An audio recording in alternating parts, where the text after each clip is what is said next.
It's tough these days to get nutrition in your diet.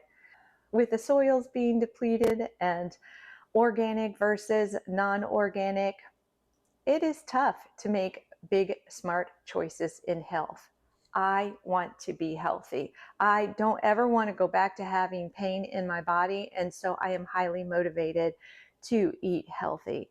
I like frozen vegetables because they are picked and frozen at the very best part of their ripeness versus having to be picked early before they mature and then shipped somewhere to buy in a grocery store.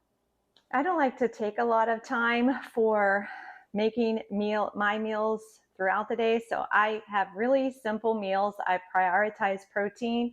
My goal is to get about 30 different varieties of plants and seeds in my diet per day. I don't always achieve that, but it's my goal. So I do prioritize protein. I have certain vegetables that I like to get in for my fiber. I don't eat a lot of grains because they are not good for my skin and my body and my glucose. So I don't eat a lot of grains and starches, but I do eat a lot of variety of vegetables and nuts and seeds. So this is a little trick that I like to do. Costco makes these big bags of frozen organic broccoli florets. The neat part about it is they're in individual packages inside. You can steam them in this bag, which would require them to be put in the microwave. I try not to microwave much of my food because I feel like it's just depleting nutrients.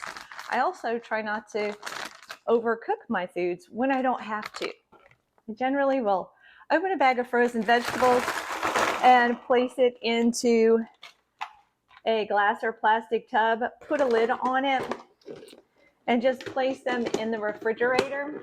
Vegetables like this tend to stay fresh a lot longer than something like arugula or spinach in my refrigerator.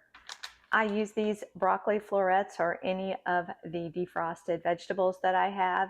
I scramble them in with my eggs in the morning.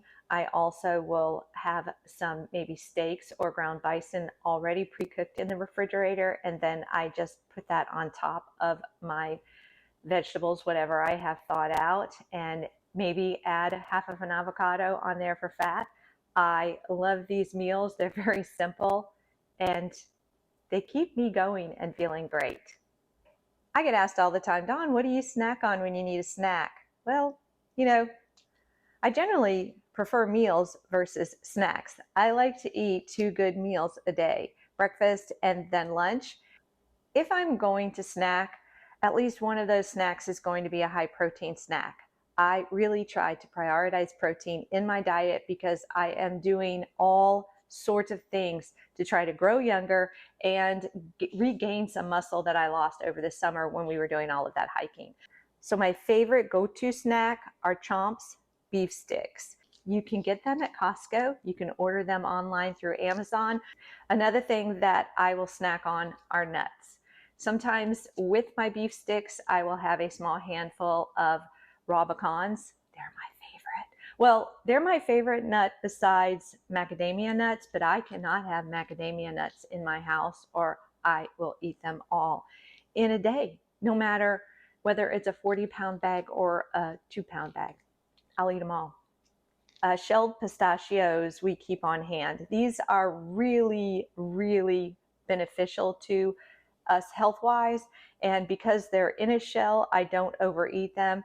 And if I get hungry at night before going to bed and we're sitting down watching TV, I will have a small bowl of those as well. Those are my go-to snacks. And one more snack that I allow myself to have in the evening if I'm not enjoying my pistachios is a small cup of my homemade coconut milk yogurt. I portion it out in small 1-serving sizes with some wild blueberries on the bottom. It's like a dessert for me, and it's good for me. This is another find at Costco, this frozen bag of vegetables. It's got 5 different vegetables in it. This is huge. 5 vegetables is a good start to meeting that 30 different fruits and vegetables, nuts and seeds per day for your gut health. So I love this blend of vegetables. Normally at the beginning of the week, I will take a couple of pounds of ground bison and cook that up. I add in plenty of Redmond's real salt because I know that I sweat a lot here in Florida and playing tennis and sitting in the sauna, and I need to replenish those electrolytes. I also will add in things like my Japanese 7 spice by McCormick's. It is the best flavoring spice. I'm addicted to it. It also has a few seeds and spices that count towards my 30 different variety for my gut health goal. And I will add generally in some nutritional yeast as well. I ground that all up, put it in the refrigerator, and throughout the week, I will just take a 4-ounce serving from that cooked bison and add it to the vegetable of my choice. And I may put a nice half of a ripe avocado on top of that as well, and maybe a few pumpkin seeds. Y'all, this video would not be complete if I didn't mention sardines. I eat them at least 5 times a week. I am a recent convert. I get the kind with the oil and the water and mix them because I don't want too much oil, but I like the oil ones better than the water, and mixed together, they're great. Here, I'm showing you how I make a simple salad. I also take these cans and saute them up. I often add them with my vegetable mix or have them plain. I know it looks disgusting, it smells disgusting, but really, when you heat them up and add a few vegetables, don't forget that Japanese 7 spice, salt, and nutritional yeast. I don't know. It's grown on me. It's one of my favorite meals. Let me know. What do you guys think about these meals? Would you try any of them? Do you have some favorite meals that you like, that you feel are really healthy and does your body good? I would love to know. Thank you and have a great day.